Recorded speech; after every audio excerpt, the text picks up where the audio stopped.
तो बच्चों कैसे हैं आप सब? बहुत-बहुत स्वागत है आपका आज की इस वीडियो में।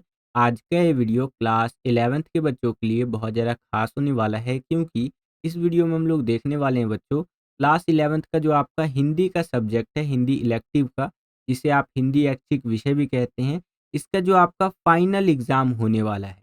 ठीक है? अगर मैं मॉर्निंग शिफ्ट के बच्चों की बात करूँ, तो मॉर्निंग शिफ्ट के बच्चों का फाइनल एग्ज़ाम होगा 17 फ़ेब को, ठीक है? यानी 17 फरवरी 2026 को। और जो इवनिंग शिफ्ट के बच्चे हैं, इनका यहाँ पर हिंदी का फाइनल एग्ज़ाम होगा 18 फरवरी को, ठीक है? 18 फरवरी 2026 को। तो आज की इस वीडियो में हम लोग एक और इम्पोर्टेंट सैंपल क्वेश्चन पेपर देखने वाले हैं आपके फाइनल एग्ज़ाम के लिए। चाहे आप मॉर्निंग शिफ्ट के बच्चे हों या इवनिंग शिफ्ट के बच्चे हों, दोनों ही शिफ्ट के बच्चों को यहाँ पर ये सैंपल पेपर बहुत ज़्यादा हेल्प करने वाला है।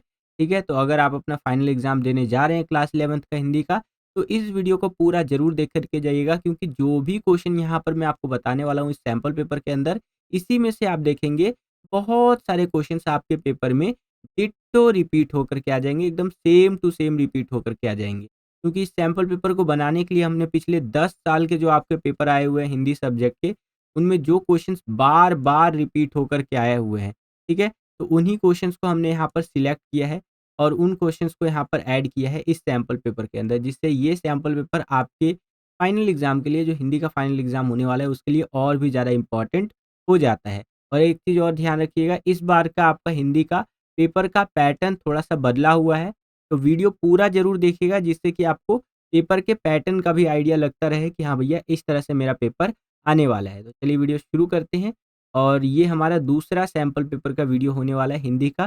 सैंपल पेपर नंबर 1 का वीडियो भी मैंने बना दिया है इस सब्जेक्ट का, तो आपको आई बटन में लिंक दे दूँगा।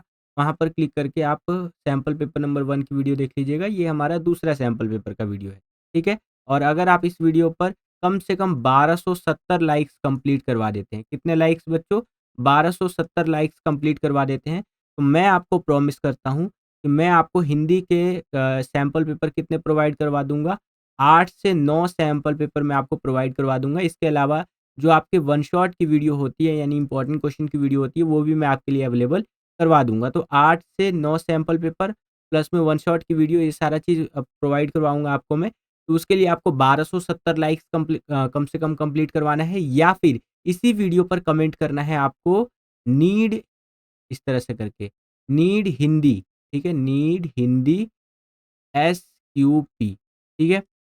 ये कमेंट आपको कम से कम 100 कर देना है। तो अगर आप इस तरह से 100 कमेंट कर देते हैं नीड हिंदी एसक्यूपी, तो एसक्यूपी, तो इस तरह से भी मैं आपके लिए 8 से 9 सैंपल पेपर की वीडियो लेकर के आ जाऊँगा और उसके अलावा इम्पोर्टेंट क्वेश्चन की वीडियो भी लेकर के आ जाऊँगा, ठीक है? तो आप करवा दीजिएगा और चलिए हम अपने वीडियो को शुरू करते हैं। एक बारी फटाफट से समझ लेते हैं अपने पेपर के बारे में।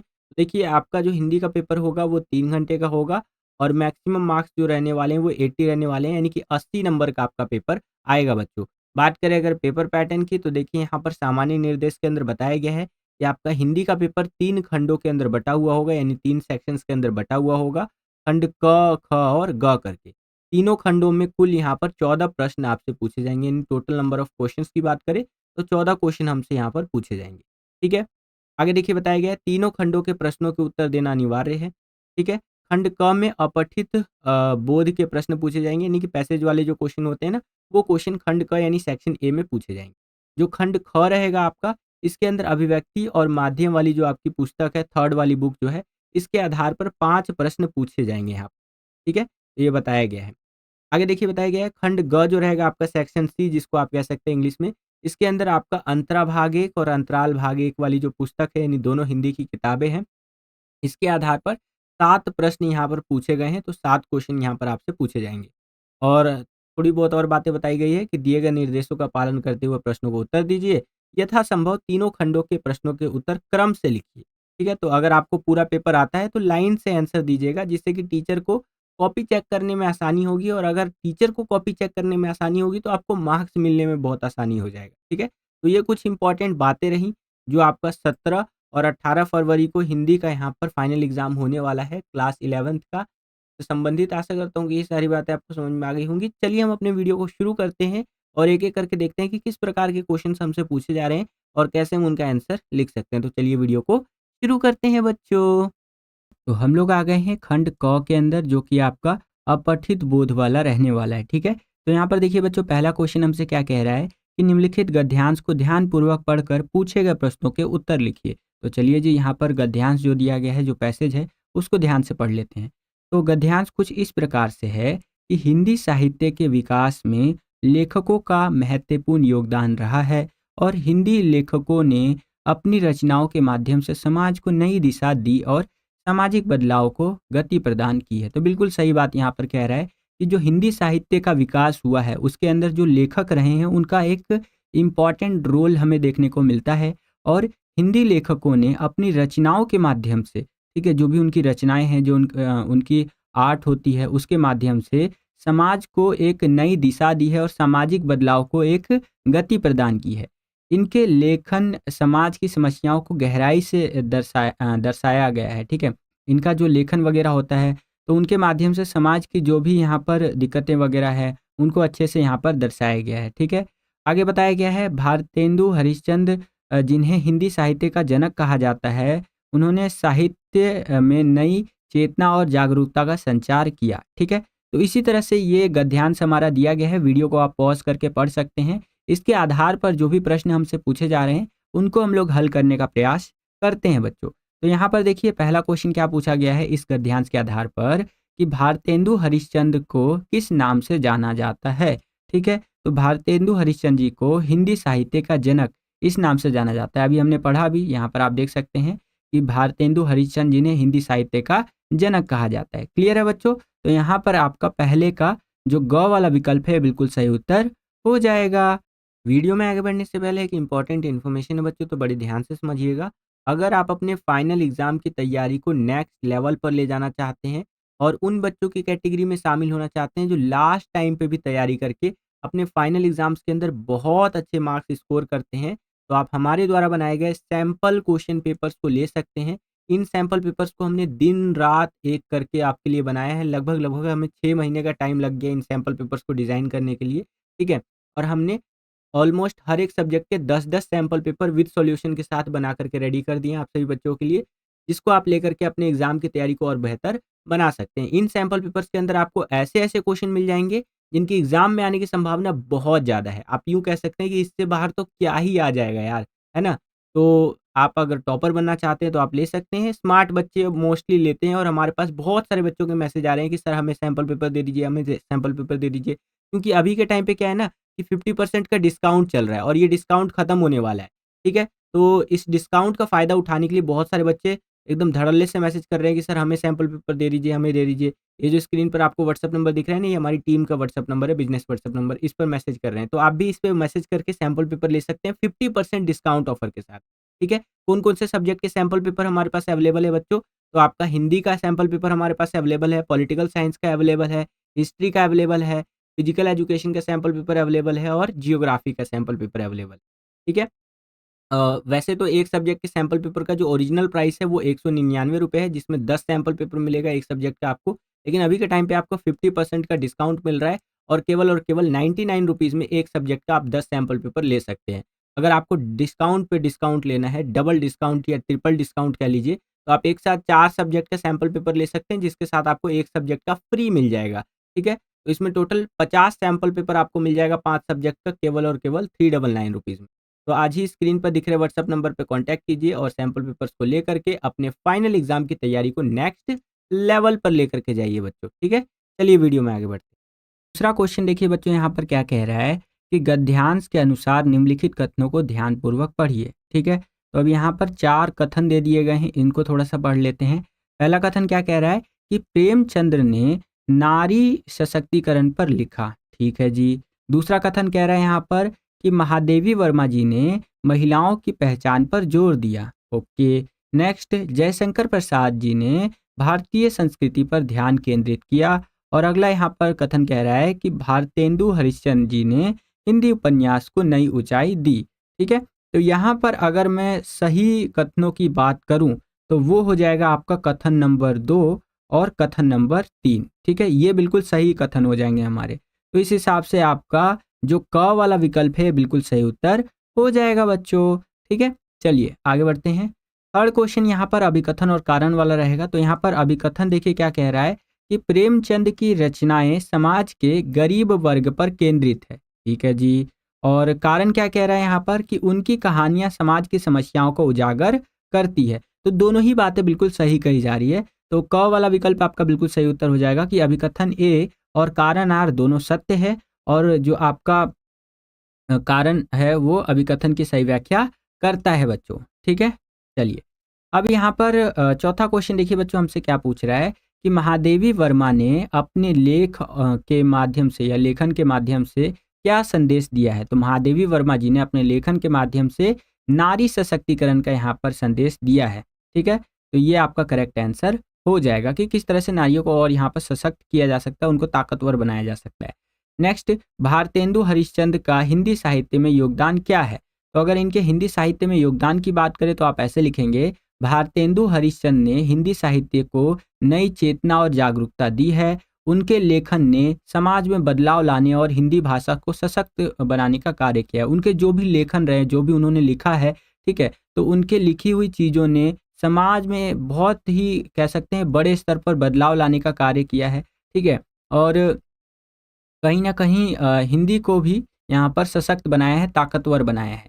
ठीक है, तो इस तरह से आंसर आप लिख सकते हैं बच्चों।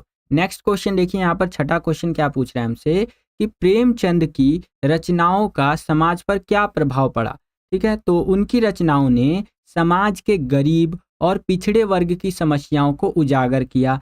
साथ ही साथ उनकी कहानियाँ और उपन्यासों ने सामाजिक समानता और न्याय के लिए प्रेरणा दी है। ठीक है, तो इस तरह से आंसर आप लिख सकते हैं। ये सारे आंसर्स ऑलमोस्ट आपको पैसेज में ही मिल जाएंगे। एक बार आप ध्यान से पढ़ेंगे ना तो आपको आंसर मिल जाएगा। और मैं तो आपको यहाँ पर ये सजेस्ट करना चाहूँगा, पैसेज करने का एक बहुत छोटा सा ट्रिक मैं आपको बताता हूँ। आपको पूरा पैसेज पढ़ने की ज़रूरत नहीं है, सीधा क्वेश्चन पढ़िए। ठीक है, एंड उसके बेसिस पर आपको आंसर मिलता हुआ चला जाएगा। ठीक है, जैसे ये 7वां क्वेश्चन देखिए, जयशंकर प्रसाद की रचनाओं का मुख्य उद्देश्य क्या था। ठीक है, तो इसी के आधार पर जब आप पैसेज पढ़ेंगे तो आपको आंसर मिलना शुरू हो जाएगा, है कि नहीं। और लास्ट के क्वेश्चन जो होते हैं उनका आंसर कहीं ना कहीं लास्ट में ही मिल जाएगा आपको। तो यहाँ पर आंसर क्या रहेगा, उनकी रचनाओं का मुख्य उद्देश्य भारतीय संस्कृति और गौरव को उजागर करना था, और उन्होंने नाटकों और कहानियों के माध्यम से समाज को सांस्कृतिक दृष्टिकोण से जोड़ा। ठीक है बच्चों, तो इस तरह से आंसर आप लिख सकते हैं। चलिए अब हम लोग आ गए हैं दूसरे क्वेश्चन के अंदर। यहाँ पर अब हमें काव्यांश दे दिया गया है। ठीक है, उसको हमें ध्यानपूर्वक पढ़ना है और जो भी प्रश्न हमसे पूछे जा रहे हैं उनका आंसर हमें लिखना है बच्चों। तो चलिए देख लेते हैं। यहाँ पर जो काव्यांश है हमारा वो कुछ इस तरह से है कि हरियाली का संसार बचाओ, प्रकृति की धरा को संवारो, नदियाँ पर्वत हवा की सांसें इन्हें सहेज लो ये अनमोल धरोहरें, पेड़ों की छाया फूलों की गहक इनके बिना जीवन लगे ठहर, चिड़िया गाती मीठे गीत इनके संग धरा देती सकून का मीत। कितना मस्त है ये ना। तो इस तरह से आप पढ़ सकते हैं और इसके आधार पर हमसे जो भी प्रश्न पूछे जा रहे हैं उनको हम लोग यहाँ पर हल करने का प्रयास करते हैं बच्चों। तो यहाँ पर पहला प्रश्न देखिए क्या पूछा जा रहा है हमसे कि प्रकृति की धरा को संवारो का क्या अर्थ है। तो इसका अर्थ है बच्चों, प्रकृति की सुंदरता और संसाधनों को बचाना चाहिए हमें। जो भी प्रकृति की सुंदरता है, इतना नेचर कितना खूबसूरत होता है। आपने इंस्टाग्राम रील वगैरह में देखा होगा कि जब नेचर का रील आता होगा आपके पास, तो उसमें जब जंगल पेड़ पौधे और वो सुबह सुबह जो चिड़िया की आवाज़ आती है चू चू करके, वो कितना सुंदर लगता है हमें, है कि नहीं। तो यहाँ पर वही चीज़ है, प्रकृति की धरा को संवारो। इसका अर्थ है प्रकृति की जो सुंदरता है और संसाधन है उनको हमें बचाना चाहिए। ठीक है, एकदम ठीक है। चलिए आगे बढ़ते हैं। तो दूसरा क्वेश्चन देखिए यहाँ पर क्या है, पद्यांश के अनुसार निम्नलिखित कथनों को ध्यानपूर्वक पढ़िए। ठीक है, और आपको बताना है कौन सही है और कौन गलत है। तो यहाँ पर जो पहला वाला ये दे रखा है कथन कि प्रकृति जीवन के लिए आवश्यक है, ये बिल्कुल सही बात यहाँ पर कह रहा है।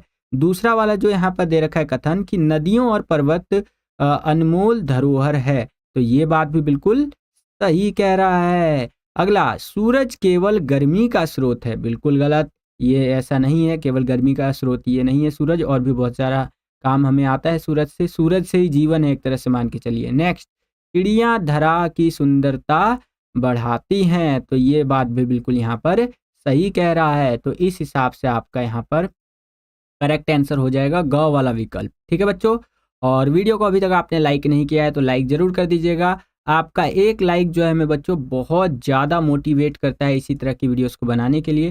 तो लाइक जरूर कीजिएगा और अपने सभी दोस्तों में शेयर भी कर दीजिएगा इस वीडियो को। ठीक है बच्चों, चलिए अब हम लोग आ गए थर्ड क्वेश्चन के अंदर। यहाँ पर क्या कह रहा है, निम्नलिखित अभिकथन और कारण को पढ़ के आपको बताना है सही उत्तर। तो यहाँ पर अभिकथन क्या कह रहा है कि प्रकृति की रक्षा करना हमारी जिम्मेदारी है। तो बिल्कुल सही कह रहा है, प्रकृति की रक्षा करना तो हमारी जिम्मेदारी है ही। अब कारण कह रहा है प्रकृति जीवन के सभी आवश्यक संसाधन प्रदान करती है। तो ये चीज भी बिल्कुल सही कह रहा है, प्रकृति से ही हमें सारी चीजें मिल जाती है ना, है कि नहीं। तो ये बात भी बिल्कुल सही कह रहा है। तो यहाँ पर क वाला विकल्प आपका बिल्कुल सही उत्तर हो जाएगा कि अभिकथन ए और कारण आर दोनों सत्य है, और जो आपका कारण आर है वो अभिकथन ए की सही व्याख्या करता है बच्चों। ठीक है, चलिए अब यहाँ पर चौथा क्वेश्चन देखिए बच्चों, हमसे क्या पूछ रहा है कि पेड़ों की छाया, फूलों की महक, इसका क्या संदेश है। ठीक है, तो यह पंक्ति प्रकृति की सुंदरता और जीवन को सुखद बनाने वाले तत्वों की ओर ध्यान आकर्षित करती है बच्चों। ठीक है, कि प्रकृति कितना सुंदर है कि नहीं, और जीवन को सुखद बनाने में इसका मतलब बहुत ज़्यादा हमें योगदान देखने को मिलता है ना, और आकर्षित भी करता है हमें ये। चलिए नेक्स्ट क्वेश्चन देखिए, यहाँ पर क्या है कि सूरज उगता नई किरण लाता का क्या अर्थ है। ठीक है, तो यह पंक्ति सूर्य को जीवनदायक शक्ति के रूप में दर्शाती है, और सूर्य की किरण न केवल प्रकाश और ऊर्जा प्रदान करती है बल्कि धरती को पोषण देकर उसे जीवन से भर देती है। यह हमारे हर दिन नई शुरुआत करने की प्रेरणा भी देती है बच्चों। ठीक है, तो जो सूरज होता है, ठीक है, आपको पता ही होगा जो सूर्य भगवान जी होते हैं उससे केवल हमें गर्मी ही थोड़ी ना मिलती है। ठीक है, जैसे ये सूरज भगवान जी है और ये हमारी प्यारी सी धरती है, तो सूरज से हमें यहाँ पर धूप मिलती है जिससे कि जो अनाज होता है आपका वो उगता है। ठीक है, इंसान जीवित है, यानी हर तरह का जो आप जीवित ऑर्गेनिज्म देखते हैं धरती पर, जीवित चीज देखते हैं, वो कहीं ना कहीं इनडायरेक्टली या डायरेक्टली सूरज के रोशनी से ही रिलेट करता है।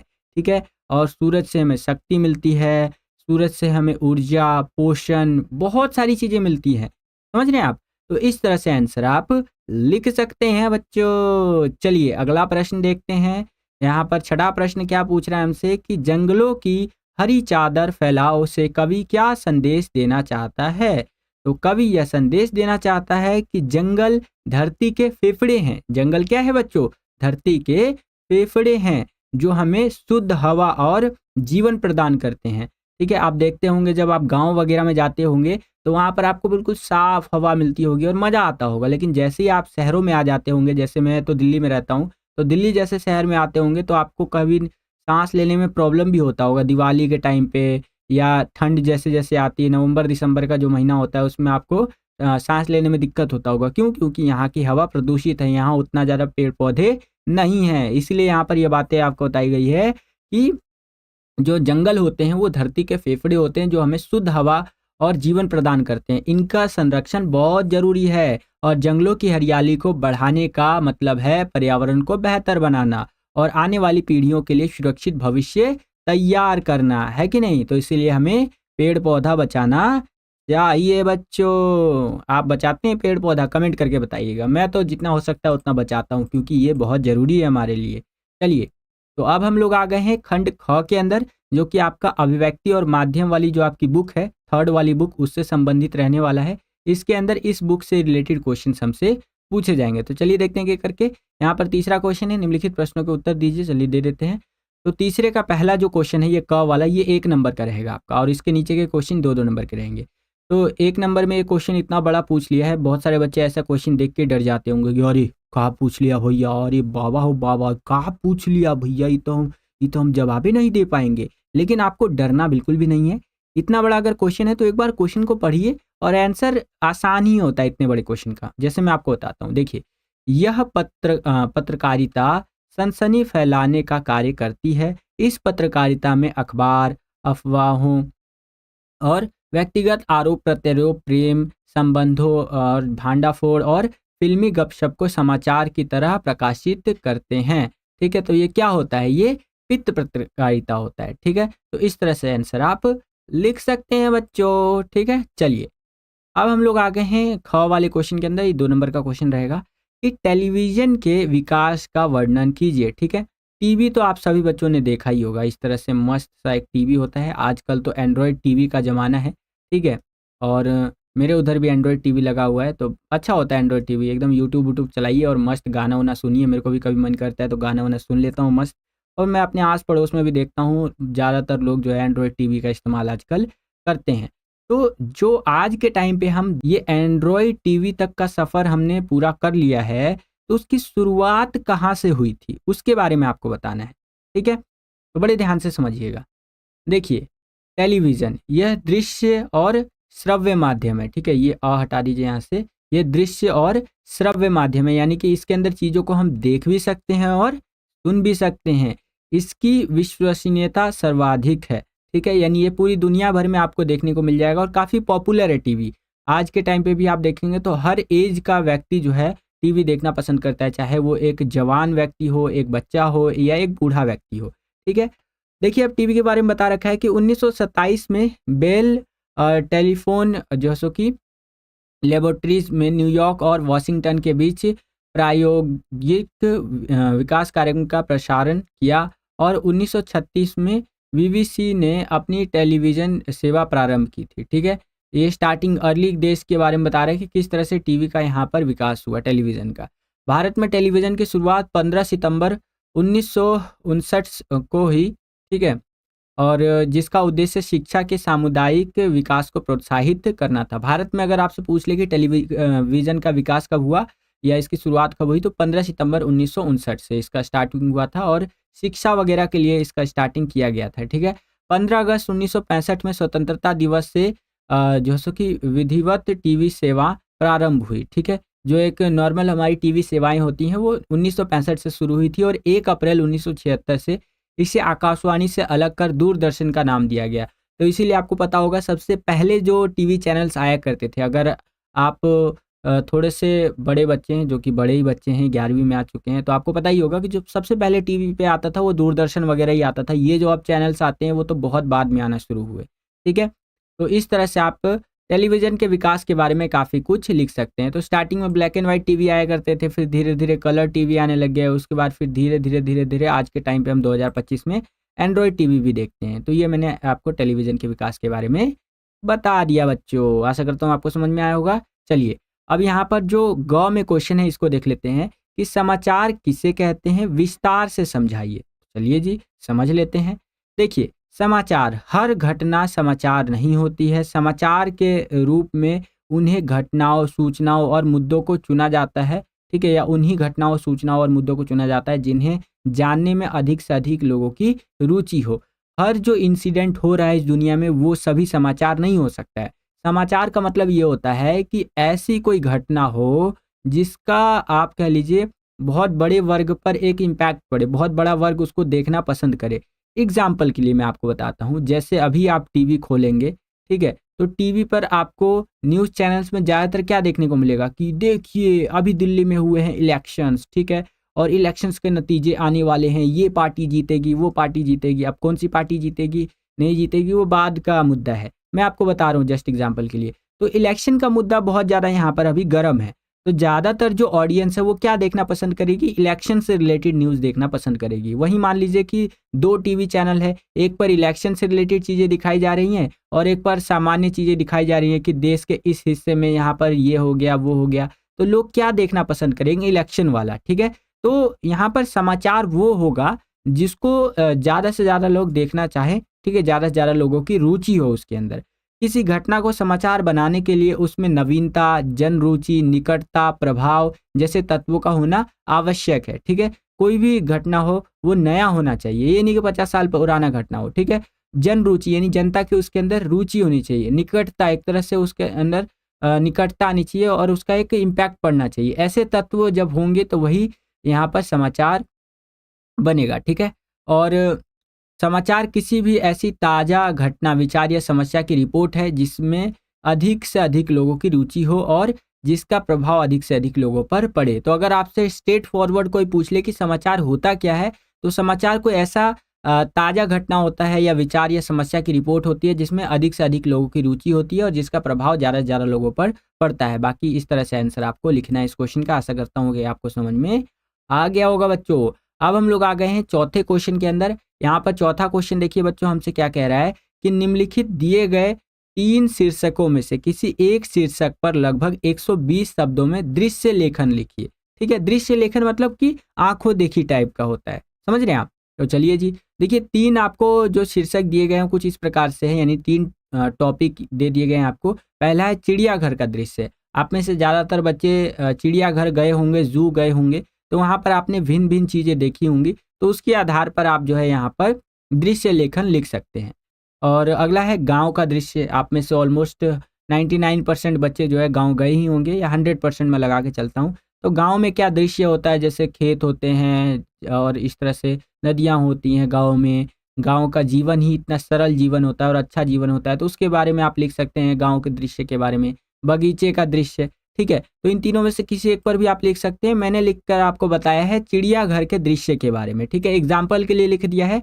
और एग्जाम में 3 टॉपिक आपको दे देगा, 3 में से किसी एक पर आपको लिखना होगा, जिस पर भी आपको लगता है कि आप बहुत बढ़िया से लिख सकते हैं और आपको फुल में से फुल मार्क्स मिल सकते हैं। तो मैंने आपको चिड़ियाघर के बारे में लिख के दिखाया है कि चिड़ियाघर का दृश्य। मैं खुद चिड़ियाघर जा रखा हूँ कई बार। तो देखिए इस तरह से लिखेंगे कि जिसके अंदर, चिड़ियाघर के अंदर हमें क्या क्या देखने को मिलते हैं, जानवर, पक्षी, बच्चे, शेर, जानवरों की सुरक्षा, इस तरह से ये छोटे छोटे चीज़ें आप यहाँ पर वर्ड्स में इस तरह से लिख सकते हैं। देन एक्सप्लेन करेंगे हम लोग यहाँ पर अब कि पिछले रविवार मैंने अपने परिवार के साथ चिड़ियाघर जाने का फैसला किया। चिड़ियाघर में प्रवेश करते ही अलग अलग जानवरों और पक्षियों के दृश्य ने मन को रोमांचित किया। ठीक है, जैसे ही मैं चिड़ियाघर में गया वहाँ पर अलग अलग पक्षी थे, अलग अलग जानवर थे। सफ़ेद बाघ, शेर, हाथी और हिरन जैसे जानवर अपने जो सो कि बाड़ों में घूम रहे थे, उनका जो भी पिंजरा होता है। बच्चे सबसे ज़्यादा उत्साहित पेंगुइन और जेब्रा को देखकर हो रहे थे। ठीक है, बच्चे जो है पेंगुइन वगैरह को जब देख रहे थे और जेब्रा वगैरह को देख रहे थे तो बहुत ज़्यादा यहाँ पर उत्साहित हो रहे थे, है कि नहीं। तो इस तरह से करके आप यहाँ पर दृश्य लेखन लिख सकते हैं। मतलब कि जब भी चीज़ें हम देखते हैं, क्या क्या देखते हैं अपने आसपास, क्या क्या ऑब्जर्व करते हैं, वो सारी चीज़ें आप यहाँ पर लिख सकते हैं। ठीक है, और ये लिखने के बाद आपको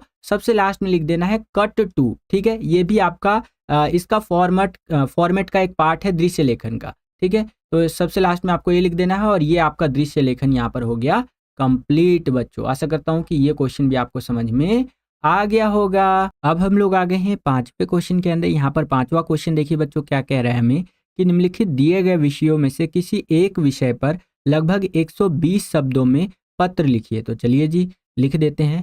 पहला यहाँ पर क्वेश्चन है कि आपके इलाके में पानी की आपूर्ति अनियमित हो गई है, ठीक है, जिससे लोगों को दैनिक जीवन में परेशानियों का सामना करना पड़ रहा है। पानी की घातक कमी के कारण स्वास्थ्य संबंधित समस्याएं भी उत्पन्न हो रही है। कृपया इससे संबंधित विभाग को शिकायत पत्र लिखना है। ठीक है, कि भैया आपका जो इलाका है वहाँ पर पानी जो है वो नियमित रूप से नहीं आ रहा है, अनियमित रूप से आ रहा है, जिससे कि बहुत ज़्यादा यहाँ पर दिक्कत परेशानी आ रही है। ठीक है, अब पानी तो एक बहुत ज़रूरी चीज़ है जिसका डेली बेसिस पर आप यूज़ करते हैं, और वही पानी अगर आपके इलाके में नहीं आएगा सही से तो दिक्कत समस्याएं तो आएंगी ही। तो इसी से संबंधित आपको यहाँ पर एक लेटर लिखना है, इस चीज़ को हाईलाइट करते हुए। ठीक है, तो लेटर कैसे लिखेंगे मैं आपको पूरा फॉर्मेट के साथ बताने वाला हूँ, बड़े ध्यान से समझिएगा। जो ये लेटर लिखने का तरीका यानी ये पत्र लिखने का तरीका है बिल्कुल सिंपल सा रहने वाला है। ठीक है, इस तरह से आप लिखेंगे। पहले तो आ जाएगा आपका पता, ठीक है, अर्थात भेजने वाले का पता सबसे पहले आता है कि कौन इस पत्र को भेज रहा है। तो हम भेज रहे हैं, कहाँ से भेज रहे हैं, तो भैया हम तो परीक्षा भवन में बैठे हुए हैं, तो अपना घर का एड्रेस तो लिखेंगे नहीं। ठीक है, तो हम यहाँ लिख देंगे परीक्षा भवन, क ख रोड, नई दिल्ली, और 11-23-56। इस तरह से मैंने एग्जाम्पल के लिए ये सारी चीज़ें लिख दी हैं। ठीक है, अगर क्वेश्चन के अंदर कोई एड्रेस वगैरह मेंशन होता है तो आपको क्वेश्चन के अकॉर्डिंग लिखना है। अगर ज़्यादातर टाइम ये रहता है कि क्वेश्चन के अंदर कोई भी एड्रेस नहीं रहता है, कोई पता लिखा हुआ नहीं रहता है, तो आप अपनी मर्जी से कुछ भी लिख सकते हैं। ठीक है, इस तरह से परीक्षा भवन मैंने लिख दिया है। उसके आगे यहाँ पर आएंगे तो आपको लिखना होगा एक डेट। ठीक है, तो यहाँ पर मैंने डेट लिख दिया है 20 फरवरी 2025। ठीक है, यहाँ पर आपका ये डेट हो गया। एंड इसके नीचे आएंगे तो इस तरह से रहेगा, श्रीमान नगर निगम अधिकारी, करोल बाग, उत्तरी दिल्ली, 110085। ठीक है, ये किसका एड्रेस है, तो ये प्राप्तकर्ता अर्थात मिलने वाले का पता, जिसको हम लोग भेज रहे हैं ना, उसका पता है, ठीक है। और पानी की समस्या है तो नगर निगम को ही हम यहाँ पर भेजेंगे, ये है कि नहीं। चलिए उसके बाद हमारा विषय आ जाएगा, यानी सब्जेक्ट आ जाएगा। विषय क्या है भैया, तो पानी की अनियमित आपूर्ति के संबंध में शिकायत हेतु पत्र, ये हमारा विषय हो जाएगा। उसके बाद आ जाएगा हमारा महोदय, और यहाँ से हमारा जो ये पत्र है ये शुरू हो जाएगा। तो चलिए जी शुरू कर देते हैं। इस सविनय निवेदन है कि हमारे क्षेत्र में पानी की आपूर्ति में लगातार अनियमितता हो रही है। कई बार पानी की सप्लाई पूरी तरह से बंद हो जाती है और कभी कभी पानी की धारा कमजोर हो जाती है। यह समस्या पिछले कुछ महीनों से लगातार बनी हुई है और नागरिकों को इससे बहुत दिक्कत हो रही है, ठीक है। यानी कि पानी वगैरह नहीं आ रहा है, तो इससे जो हमारी आम पब्लिक है इसको बहुत समस्याओं का सामना करना पड़ रहा है। इस अनियमित पानी आपूर्ति के कारण लोगों को पीने के पानी के लिए मुश्किलों का सामना करना पड़ रहा है। स्वास्थ्य से संबंधित समस्याएं भी उत्पन्न हो रही है। पानी नहीं आएगा तो लोग पानी नहीं पिएंगे, ठीक है, और उनको गंदा पानी पीना पड़ेगा क्योंकि पानी आ ही नहीं रहा है, समझ रहे हैं आप। तो गंदा पानी पीने से बीमारियां फैलने का खतरा रहता है। खासकर गर्मी के महीने जो होते हैं यह स्थिति होती है और गंभीर हो जाती है। मतलब गर्मी के जो महीने होते हैं उसमें तो स्थिति और भी गंभीर हो जाती है। स्वच्छ पानी न मिलने से दैनिक जीवन के अन्य कार्य भी प्रभावित हो रहे हैं, ठीक है। आपसे निवेदन है कि कृपया इस समस्या का समाधान शीघ्र किया जाए। पानी की नियमित आपूर्ति सुनिश्चित करने के लिए आवश्यक कदम उठाएं ताकि क्षेत्रवासियों को हो रही कठिनाइयों का समाधान हो सके। तो इस तरह से हमने लिख दिया। सबसे लास्ट में आप लिख देंगे धन्यवाद भवदीय नाम क ख, जो भी आप लिखना चाहें, अपना नाम लिखना चाहे तो आप लिख सकते हैं क्योंकि क्वेश्चन के अंदर तो कोई नाम दिया नहीं है, ठीक है। तो इस तरह से आपका जो पत्र है वो यहाँ पर कंप्लीट हो जाता है। इसी क्वेश्चन में अथवा करके एक और आपको पत्र लिखने के लिए दिया हुआ है। तो अगर आप ऊपर वाला करना चाहते थे तो ऊपर वाला कर सकते थे, नीचे वाला करना चाहे तो नीचे वाला कर सकते हैं। मैंने आपको क में जो क्वेश्चन था वो करके दिखा दिया है, ठीक है। यहाँ पर क्वेश्चन क्या दे रखा है इसको मैं पढ़ देता हूँ कि दिल्ली के राजकीय प्रतिभा स्कूल में राजनीतिक शास्त्र अध्यापक के कुछ पद रिक्त है। अपनी योग्यताओं का उल्लेख करते हुए इस पद पर नियुक्ति हेतु आवेदन पत्र लिखिए। तो ये बेसिकली आपको जॉब लेटर लिखना है, ठीक है। ये मैं आपको नेक्स्ट वीडियो में बता दूंगा कि ये कैसे लिखते हैं, ठीक है बच्चों। चलिए अब हम लोग आ गए हैं छठे क्वेश्चन के अंदर। यहाँ पर देखिए क्या है, निम्नलिखित दिए गए विषयों में से किसी एक विषय पर लगभग 120 शब्दों में व्यवहारिक लेखन लिखना है, ठीक है। तो व्यवहारिक लेखन कैसे लिखना है वो मैं आपको बता देता हूँ। 3 आपको यहाँ पर विषय दे दिए गए हैं और तीनों में से किसी एक पर लिखना है आपको। तो जो पहला वाला आपको यहाँ पर दे रखा है मैंने इसके ऊपर आपको लिख करके बताया है। क्या दिया गया है कि आपके विद्यालय में पर्यावरण जागरूकता सप्ताह के आयोजन के लिए कार्यसूची तैयार कीजिए, जिसमें व्याख्यान, वृक्षारोपण कार्यक्रम और छात्रों की सहभागिता की योजना बनाई जाती है, ठीक है। तो हमें कार्यसूची तैयार करना है यहाँ पर विद्यालय में पर्यावरण जागरूकता सप्ताह को लेकर के, ठीक है। इन्वायरमेंट से रिलेटेड रहने वाला है।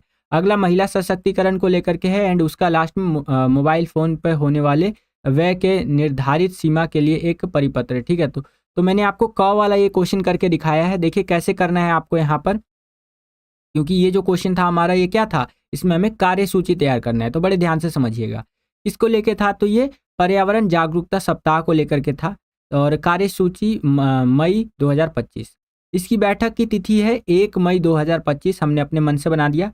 कब होगा ये, इस चीज़ को लेकर के हम बैठक कब करेंगे, तो 1 मई को करेंगे। समय रहेगा हमारा 10 बजे और स्थान रहेगा प्रधानाचार्य कक्ष के अंदर। अब कार्यसूची बना दीजिए, इसके अंदर क्या क्या होगा, तो पर्यावरण जागरूकता सप्ताह की तिथि और समय का निर्धारण किया जाएगा कि कब ये चीज़ें इंप्लीमेंट की जाएंगी। एंड इस तरह से व्याख्यान और वृक्षारोपण कार्यक्रम के लिए वक्ताओं का चयन किया जाएगा, है कि नहीं। तो इस तरह से करके टोटल आप यहाँ पर 10 चीज़ें लिख देंगे। मैंने लिख दिया है 8-10 चीज़ें, ठीक है। इस तरह से आप लिखेंगे। लास्ट में आपका हस्ताक्षर आ जाएगा सचिव का और उसके बाद पर्यावरण समिति राजकीय सर्वोदय विद्यालय रोहिणी, इस तरह से करके आप लिख सकते हैं। तो ये आपका पूरा कार्यसूची हो गया कंप्लीट। फिर से मैं आपको एक बार समझा देता हूँ क्वेश्चन और उसका आंसर कि आपके विद्यालय में पर्यावरण जागरूक सप्ताह होने वाला है, ठीक है। पर्यावरण को लेकर के जो एक अवेयरनेस, एक जागरूकता फैलाया जाता है, उसको लेकर के यहाँ पर एक सप्ताह आयोजन किया जाना है, ठीक है। तो उसको लेकर के कार्यसूची आपको बनाना है, जिसके अंदर आपको बताना है कि क्या क्या चीज़ें इसके अंदर हम इंक्लूड करेंगे। तो सबसे पहले आप लिख देंगे पर्यावरण जागरूक सप्ताह कार्यसूची मई 2025, ठीक है। यानी इन्वायरमेंट को लेकर के हम यहाँ पर ये एक अवेयरनेस फैला रहे हैं। इसकी बैठक की तिथि थी 1 मई 2025, 10 बजे की बैठक होनी थी प्रधानाचार्य के कक्ष में, यानी प्रिंसिपल जी के कक्ष में यहाँ पर ये बैठक होनी प्रिंसिपल रूम में। उसके बाद कार्यसूची में जो जो काम होना है इस सप्ताह के अंदर वो सारी चीज़ें आप यहाँ पर लिख देंगे। ये हो गया आपका। और लास्ट में हस्ताक्षर सचिव जी का और पर्यावरण समिति राजकीय सर्वोदय विद्यालय रोहिणी में ये चीज़ होना है, तो ये मैंने यहाँ पर लिख दिया बच्चों। क्लियर है? आशा करता हूँ आपको समझ में आ गया होगा। अब हम लोग आ गए हैं 7वें क्वेश्चन के अंदर। इसको बड़े ध्यान से समझिएगा। इसमें बोल रहा है निम्नलिखित प्रश्नों के उत्तर लगभग 60 शब्दों में दीजिए। चलिए जी दे देते हैं। यहाँ पर 7वें के क में क्वेश्चन है कि डायरी लेखन के एक व्यक्ति के लिए क्या फायदे हैं वो आपको बताने हैं। ठीक है, आपने डायरी तो देखी ही होगी, बहुत सारे बच्चे आप में से डायरी लिखते भी होंगे। ठीक है, मैंने भी एक टाइम पे ट्राई किया था डायरी लेखन। तो डायरी लेखन जो होता है उसका एक व्यक्ति के लिए क्या फ़ायदा हमें देखने को मिलता है उसके बारे में आपको लिखना है। तो ये तो थॉट बेस्ड क्वेश्चन है, आप अपने हिसाब से भी लिख सकते हैं। वैसे मैंने आपको लिख करके भी बताया है कि डायरी लेखन, देखिए इसमें हम खुद को बेहतर तरीके से समझ पाते हैं कि हम क्या हैं, हम क्या गलतियां कर रहे हैं, क्या अच्छी चीज़ें कर रहे हैं, सारी चीज़ें हम यहाँ पर डायरी लेखन में समझ पाते हैं। जब हम डायरी लिखते हैं तो अपने अंदर अनजाने में जमा हो रहे भार से मुक्त होते हैं। ठीक है, हमारे अंदर जो भी चीज़ें भरती जा रही है जिसको हम किसी को बता भी नहीं सकते हैं कि नहीं, तो वो चीज़ें हम जब डायरी में लिख देते हैं तो कहीं ना कहीं हम अपने आप को हल्का महसूस करते हैं। हमें अपने गुणों और अवगुणों का ज्ञान होता है और जो हमारी कमियों को दूर करने में सहायक होता है। हमारे अंदर क्या क्या अच्छाइयाँ हैं, क्या क्या बुराइयाँ हैं, है कि नहीं, क्या क्वालिटी वगैरह नहीं है, क्या क्वालिटी है, तो वो सारी चीज़ों का हमें यहाँ पर ज्ञान होता है।